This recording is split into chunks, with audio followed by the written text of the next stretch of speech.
now we move on to our next speaker, Angelica S. Massey, who will be talking about high reliability in healthcare and what nurses need to know and practice.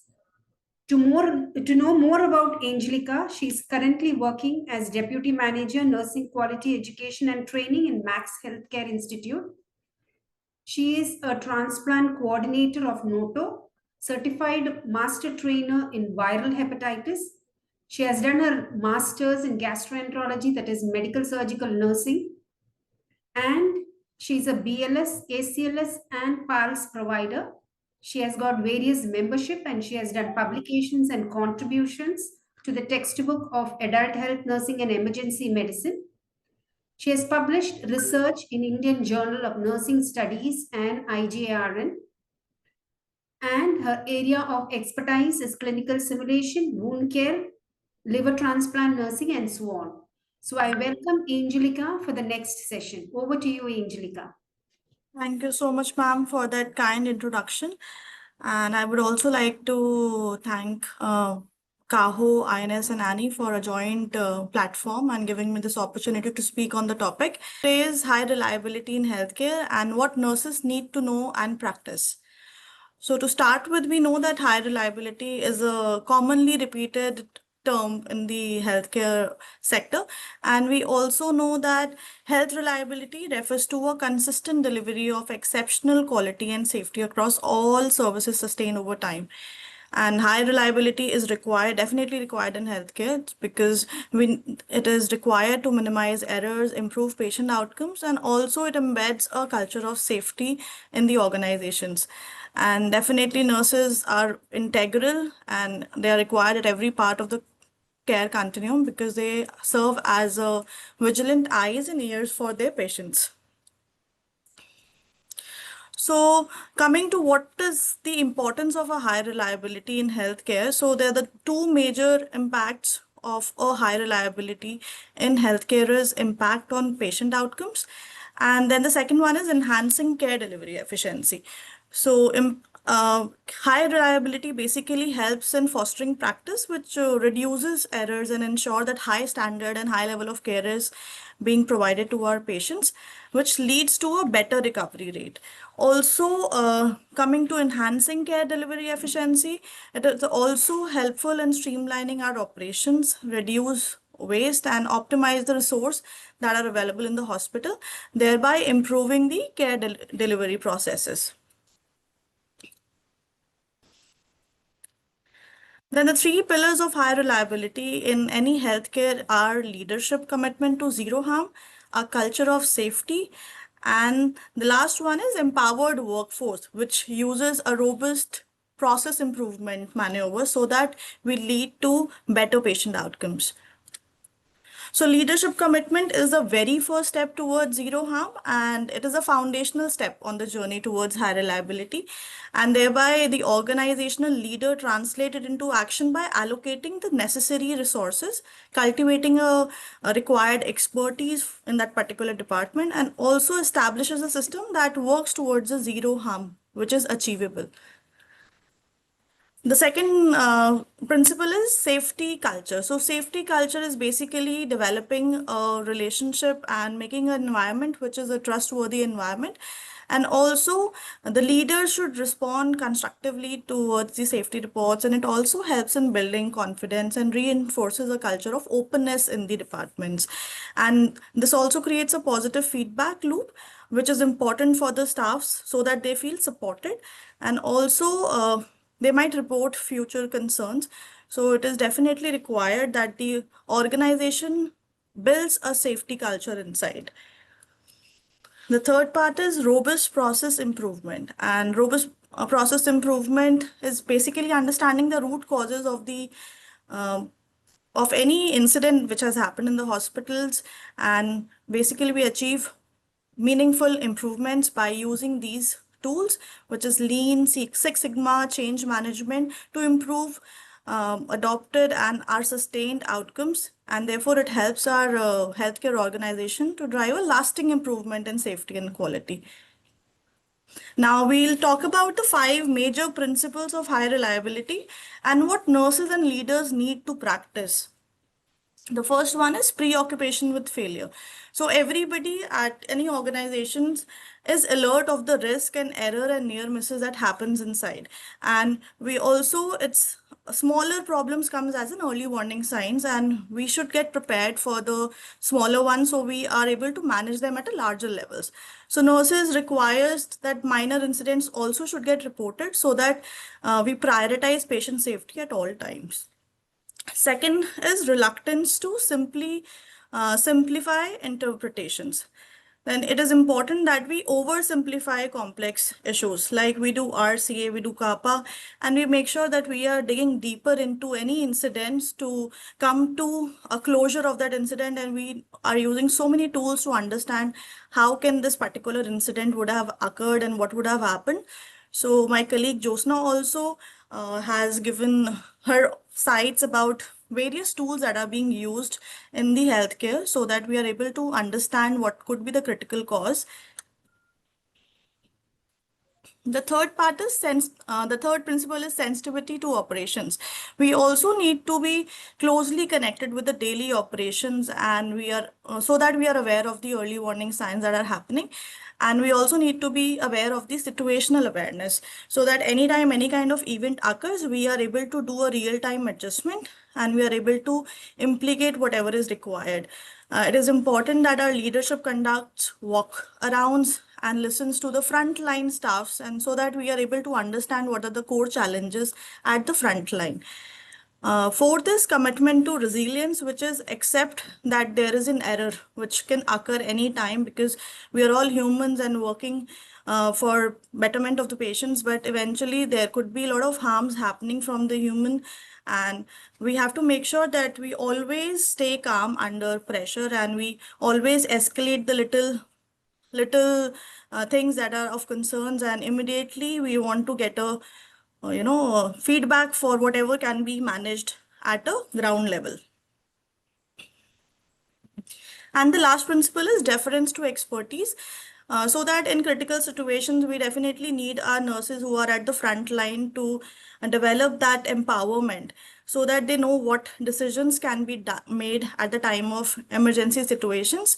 And we also have to make sure that their competency is being measured and we are granting them privileges to perform so that we can end up having a better and quality care for the patients.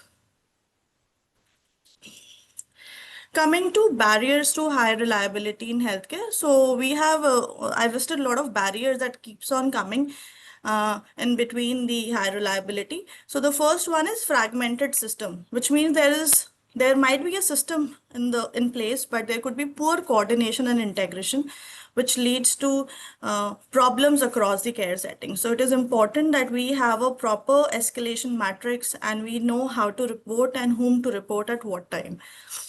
Then weak leadership commitments. There could be lack of focus for long-term safety and quality. We might be focusing on a very short-term scenario or short-term goals.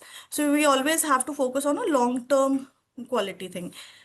Then the third one is blame culture. So there is this thing which is rampantly happens at times, which is a blame culture that people keep on blaming everybody for a particular incident, but that leads to fear of reporting. So basically, in that case, if they know that they'll be blamed for a particular incident, we'll have low reporting from the nurses. Then the fourth one is low staff engagement, which means that we don't allow staffs to get involved in the safety initiatives. And also, we might have, sorry, and also we might have practice variability, that we might have a protocol in place, but everywhere in every department, the practices might vary. The sixth one is resource limitation. There could be staff shortages and there could be budget constraints at times. And also there could be poor communication, which is we need to collaborate with a lot of departments in the healthcare. So there could be a poor communication between interprofessional departments, and there could be lesser communication or no communication at all. Then there could be data gaps, which leads to inaccurate or underutilized safety data. So we do a lot of data analysis in healthcare, and these data analysis leads to us doing RCA, and we always target towards benchmark so that we are able to improve ourselves. Then it is regulatory burden, which is basically conflicting or excessive compliance requirement. So that means we are not complying with the protocols, and eventually which will lead to a lot of non-compliance during audits. And the last one is lack of long-term focus. So short-term projects that maybe we could have started with a QIP, which is just 3 months, and then we think that we have achieved the target and we stop it then and there, but we don't take it further. So that could be a short-term project, and then the sustainability is gone. Coming to strengthening the role of nurses in high reliability cultures and what all strategies could have been used. So we know that nurses are vital in sustaining a high reliability environment. And we also know that nurses are the eyes and ears of patients. So basically they are trained to recognize potential for error, and they often possess the knowledge to prevent it also. So these are the list of strategies for nurses to maintain a high reliability in healthcare, and we'll be discussing them one by one. So the first one is ensuring just culture. So just culture is important when we talk about hospitals, and nursing leaders are pivotal in fostering that environment where the nurses feel that they are heard, and even if it's a blameless game whenever they are reporting, and they know that they will not be getting any punishments, so eventually it leads to a lot of reporting, and the culture is so that they feel comfortable, and that is how it improves satisfaction and retention of the staffs as well. So these are the key responsibility of nurses in a just culture. So we need to foster an environment where all ideas, concerns, and perspectives are welcome. So in any team, we might have a lot of people of various experiences. So every idea and concern should be welcomed. Then we need to model and reinforce behaviors which suppose a culture of safety. So we need to set examples for our staffs where the staff feel that they are safe and they report. We need to build that culture of trust, and so that we need to maintain a positive and proactive presence, that people have definitely provide us a consistent feedback as well. Then supporting and actively listening. So support and active listening is a major part where the nurses should feel that they are heard. So they will definitely report errors and near misses. Then we need to also emphasize on the importance of taking time to address and report. So for any given incidents, in that case, if we are doing an RC and CAPA, every organization has that time so that they can sit back and they can address various parameters which could have caused that particular incident, and they do discuss safety concerns, and finally they would publish a report. And it is also important that we disseminate the findings so that everybody learns from the mistakes. And the last one is that we need to apply fair, and we need to be non-partial, non-biased, and we need to be neutral, and it has to be done via decision tree during team interaction, so that we have a better environment to work in.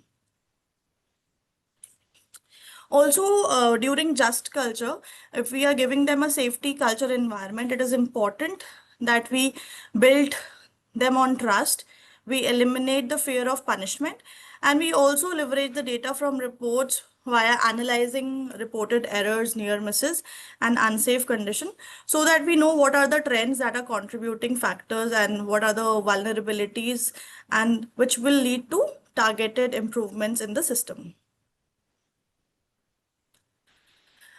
Next one is the blame game. Basically, it is a part of just culture only, and this is to cultivate a high reliability culture, and we must eliminate blame and prioritize safety. So in that case, the problem is basically of the blame. So many healthcare systems usually still have a default of blaming individuals when any kind of errors occur, but at times we do overlook system failures. So it is important that we should change our mindset and discourage transparency and which would prevent learning. So we have it in a report of AHRQ in 2018. They concluded that 47% of respondents felt that reporting mistakes would not be held against them, which means majority of people were thinking that this blame game happening. So there's always a fear of punishment, which remains a barrier to open communication and continuous improvement in healthcare. We need to empower our nurses also to the best of their interest. So it is important that nurses feel empowered to make informed decision in critical moments. Also, we have seen that nursing empowerment comes as a policy in nursing SOPs, and there are um, certain procedures that are part of the nursing empowerment, like putting up oxygen for the patients who are feeling hypoxic. There could be starting with the code blue or identification of early warning signs. So nurses should feel empowered, and this is how it will be easier for us to build a culture where we improve care delivery in the health. Also, there's this article which says that empowering nurses will always be a win-win strategy. And they also talk about that the scope of nursing practice is not limited to a specific task, function, or responsibility, but it is a combination of knowledge, judgment, and skill which allows the nurses to perform direct caregiving, and also they evaluate its impact. Moreover, they are also advocate for their patients' health, supervise and delegate it to others. They lead, they manage, they teach, undertake research, develop health policy for healthcare system. So this is how empowering nurses would never be a waste, but it will always be a win-win strategy for any organization. The second article was about empowerment, empowering nurses, which would essentially be improving work outcomes. And this is how they talked about the psychological empowerment in supporting nurses, work motivation, and occupational mental health. And they came with the conclusion that the nurses' work motivation and occupational mental health could be predicted through a level of structural and psychological empowerment. So it's always important for the administrators and nurses leader that we need to invest in fostering the structural and psychological empowerment in the work environments. Then personalized data-driven learning for high reliability, which is continuous training and education. So it can be achieved by not just by general training, but it demands trainings beyond your general trainings, which could be evidence-based learning, personalized assessments, and nowadays, simulation-based training is also a win-win, where we are giving practice scenarios, real life scenarios, and we are making sure that we are creating a risk-free environment for the staffs. Also, standardization in healthcare, minimizes variations and always promotes safe, consistent, and evidence-based care. So, two essential tools for support standardizations are checklist and clinical care pathways. So, we have the step-by-step approaches, and we have a lot of checklists available with us. Examples: WHO surgical safety checklist, central line checklist, COTI bundles, nursing shift handover checklist. So we know that we have step-by-step formulation of the entire process, and we know that every the step-by-step approach would be helpful in better operational. Yes. And clinical care pathways are multidisciplinary care plans. For example, we already have which help in standardizing of the clinical decision making across providers, and it helps in improving outcomes, efficiency, and patient experiences. For example, when the patient arrives into an emergency, we always if the patient is a stroke patient, we can put a stroke pathway, we can put a STEMI pathway. So we know that what is the next step that needs to follow. So similarly, a step-by-step approach can be helpful, and which would eventually be helpful for better patient outcomes and recovery of the patient also. Then monitoring and measuring performances. These emphasize on consistent data-driven evaluation of nursing performances, and these can be done through clinical quality indicators. So we have a lot of checklists available, and we have quality teams who do these kind of audits where they are tracking infection rates, pressure injuries, medication errors, and fall rates.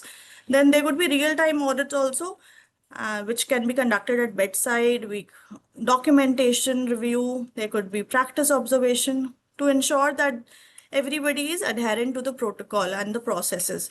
There could be feedback loops where regular performance reviews, safety huddles are organized to discuss the trends and basically the best practices, and we can correct the deviations that are happening and we can get on the same page. Incident reporting system where we are encouraging a non-punitive reporting of near misses and adverse events so that it promotes learning and the staff feels accountable. Patient experience and satisfaction score, which includes feedback of nurses and communication, responsiveness, and care quality. And also, it is helpful for better patient satisfaction and nurses satisfaction also. And then the last one is staff engagement and competency assessment. So it is important that year basis we have a evaluation of the staff, we do competency assessments, and we add on to their privileges, which will help us help the staffs to be a part of quality improvement projects and initiatives. So coming to the success stories of high reliability in healthcare, in that case, if we are following all these parameters and we are following all these strategies, we can definitely land up having a transformative impact in the healthcare delivery.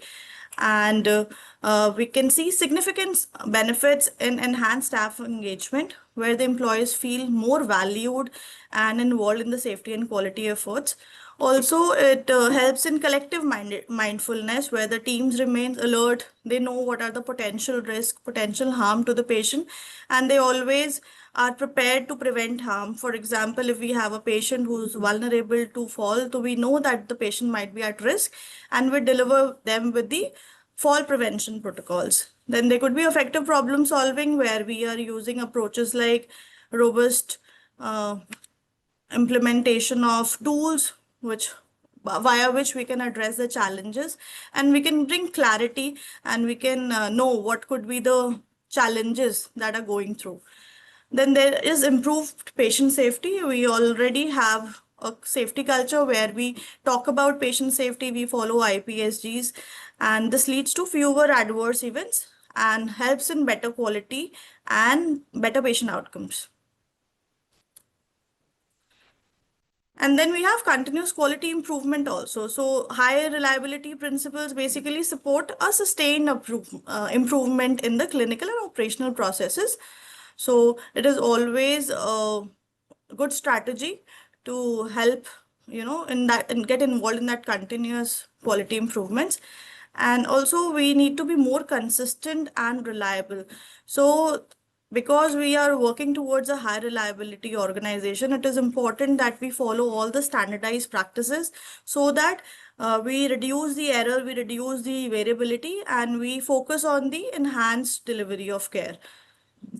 Then it helps in becoming a safer work environment. So both physically and psychologically, it helps a nurse to grow and it helps in retention as well.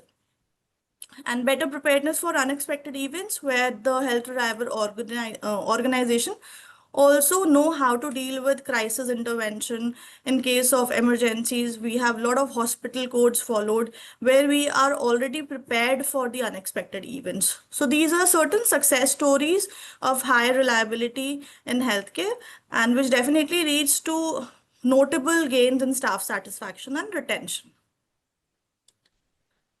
So to conclude my topic, we know that high reliability in healthcare is not achieved through technology or protocol alone, but it is on the basis of daily action, awareness, and accountability of nurses.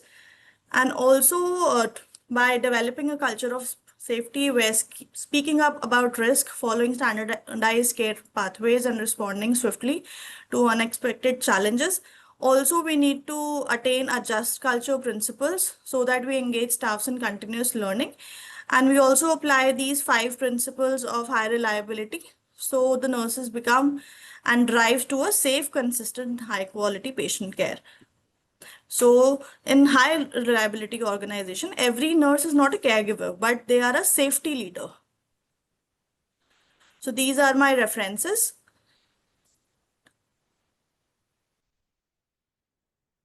And zero harm is not a goal, but it's a standard.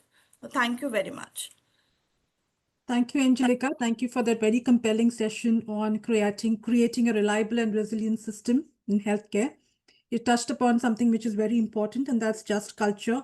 I think it's very important for us to move from asking who did it to how did it happen, so that we make our environments blame-free. Yeah. Thank you for that. And after